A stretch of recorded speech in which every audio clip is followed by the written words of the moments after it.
One of the most popular psychological operations tactics the mainstream media likes to use is what they call black or white fallacy. Sometimes they use it in a form called false dichotomy. False dichotomy is basically saying there's only two kinds of people in this world. There's those that agree with me and those that worship Satan. And that's literally the description of just about every political discussion we have now.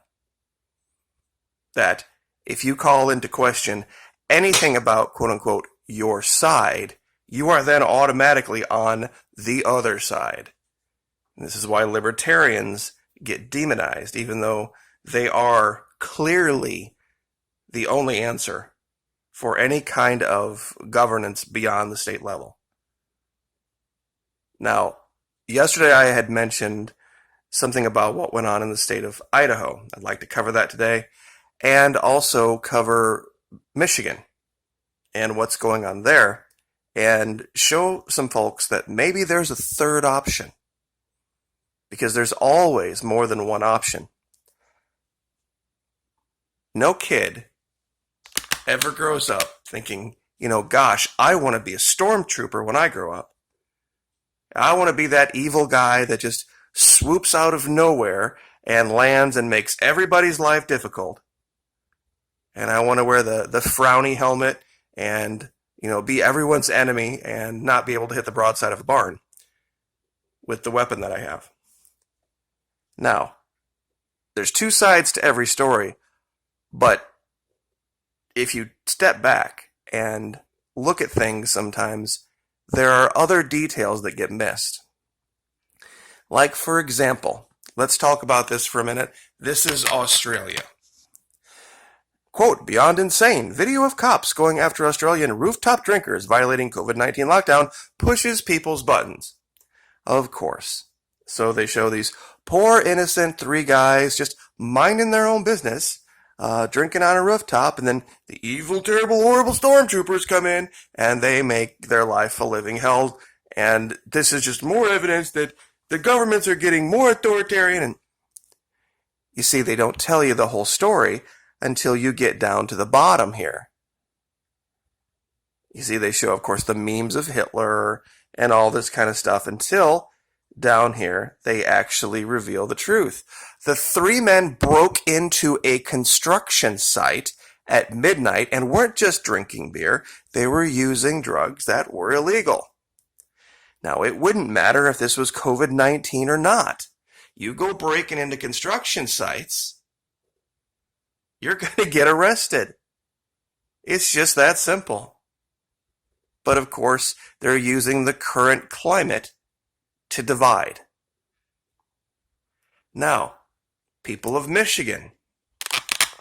The people of Michigan have figured out that they have an ally in their police force. They have reached out with, they've used honey instead of vinegar, in the sense that they have decided to ally with their local police forces. Now, I've made the allegation that a lot of Floridians weren't really technically subjected to the stay-at-home orders. Why? Because we did the same thing. I'll say it, I've said it before, I'll say it again. We have a very genial relationship with our security forces here. And wink, wink, nod, nod, if you know what beach to be on at what time of night, and if you don't make a giant spectacle of yourself, and you keep it to a low roar, as they say, you can pretty much do whatever you want. As long as you know there are limits, and there always should be. If you learn to police yourself and police those you are around, you would be amazed how willing your local security forces are to working with you. And they don't want to be your enemy any more than you want them to be your enemy. Because there are real bad guys out there. They didn't sign up to be police officers because they wanted to arrest people for COVID-19 public whatever violations. They wanted to go after the real bad guys. and they know we're not it. But we have to do our job and not put them in a position. Now, am I saying all police officers everywhere are all good guys? No, of course not. But are all civilians everywhere all good guys? No. They just don't make Twitter whenever something gets slipped up. Now, people of Idaho, this is exactly the right answer. You see, there was a solution to the situation in Idaho that wasn't black and wasn't white. See, a lot of people think you had to either leave the woman alone and let her just do whatever with her kids and do absolutely nothing about it, or you had to put her in handcuffs and put her in the back of a police car. There was a third option. There was a third option that would have fixed the situation. There were people everywhere with cameras. That's a good thing. You need to have people filming this. You need to have people filming the people who are filming it. And then maybe someone even, a greater distance away filming all of that, so that the truth can always be known. The answer to the situation in Idaho was this. All they needed to do is, just like if you pulled somebody over for speeding, is they needed to cite her with a civil infraction and just write her a ticket. Let's say it's 1 o'clock in the afternoon. Ma'am, we have a city order that's closed this park.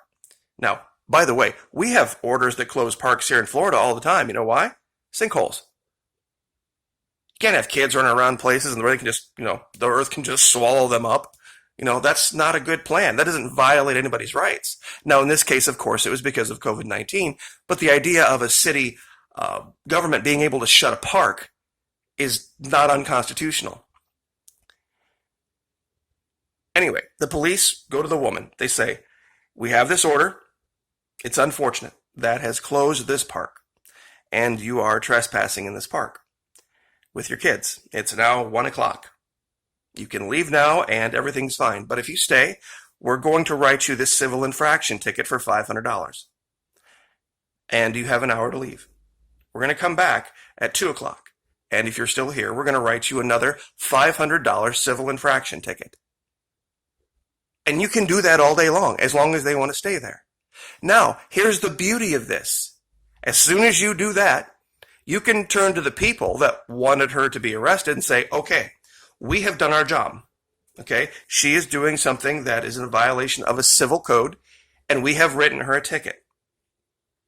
You now need to disperse. Anything else is harassment, and that's not a civil infraction, that's a criminal infraction, and we are going to arrest you for it. Now, we'll see how much it's worth to the woman to sit there and play with her kids.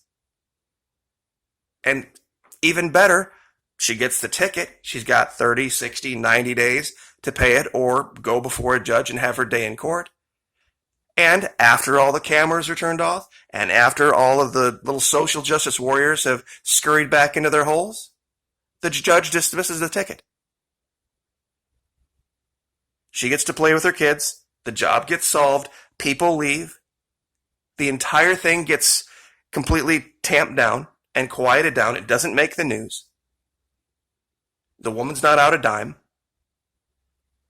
You see how easy that was? Just like somebody who is speeding.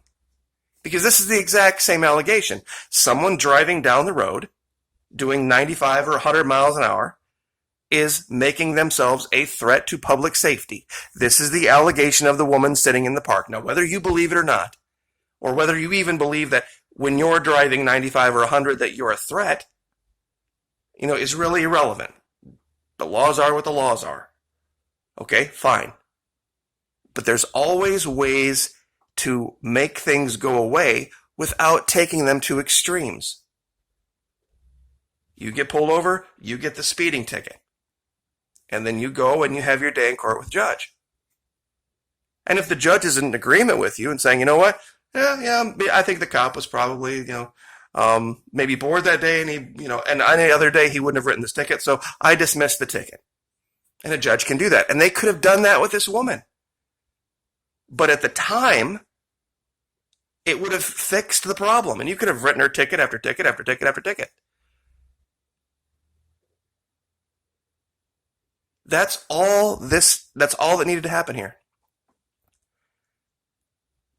Because it's police discretion here. It's not, the mayor couldn't have come down there and said, you officer A and you officer B, you need to arrest this person. That's not the purview of the mayor. How those laws are enforced and how they do their job, that's up to the local sheriff. So the officers there on the ground, they don't answer directly to the mayor.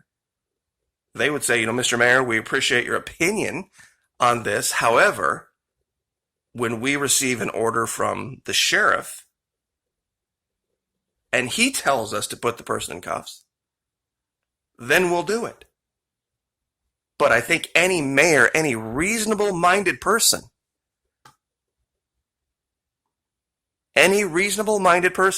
would have thought of a third option. This is why black and white thinking is such a trap. Whether it's politics, whether it's this or that or the other, even the situation of COVID-19, most of the advice, if you really look at it on its face, is good advice anyway. Wash your hands. Is that a bad idea? No. CNN says wash your hands. Does that make wash your hands a bad idea? No. I'm a giant fan of not being on top of everybody and in giant close quarters. I hate full elevators. Literally hate them. I hate subways. I hate full buses. I don't even like being in a car where everybody's crammed together. I'd rather take two vehicles and have people have the ability to spread out. So generally speaking, is keeping your distance from one another, if it's not necessary or not desired, is that a good idea? Yeah.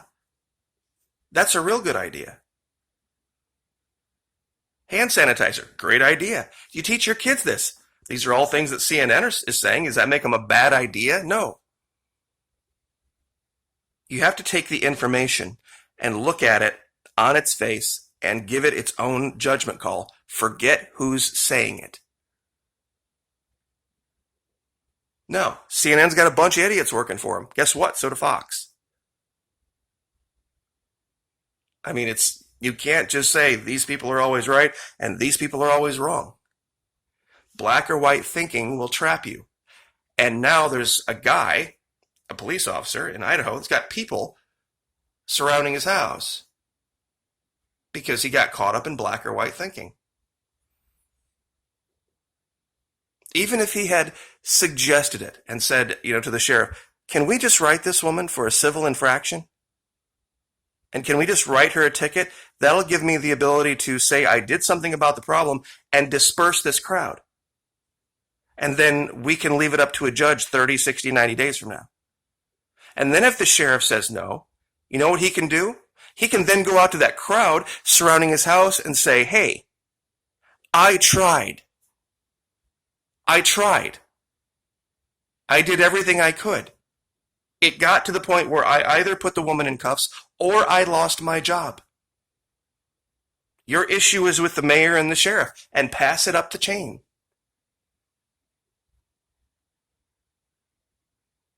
That's why you haven't heard about a lot of people getting arrested in Florida for being on the beach, even through March.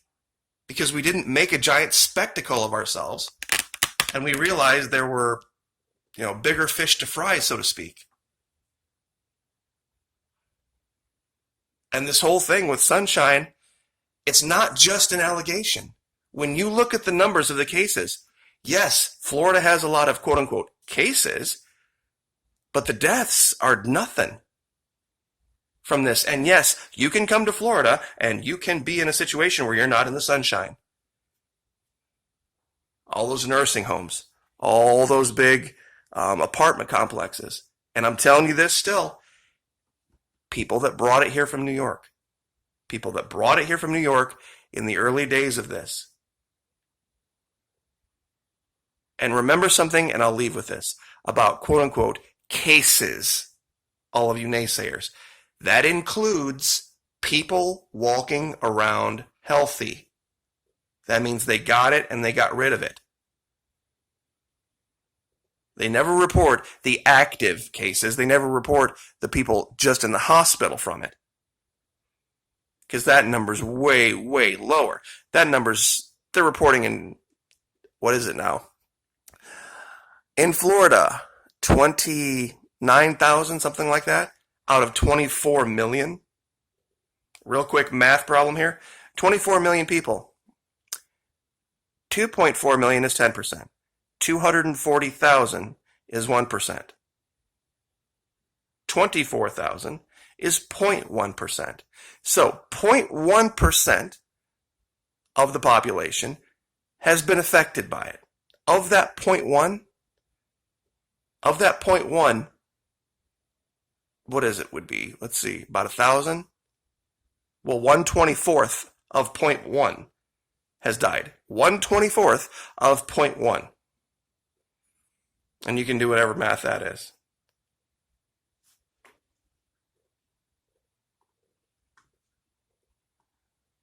Black or white thinking. Psychological Operations 101. Like, share, subscribe.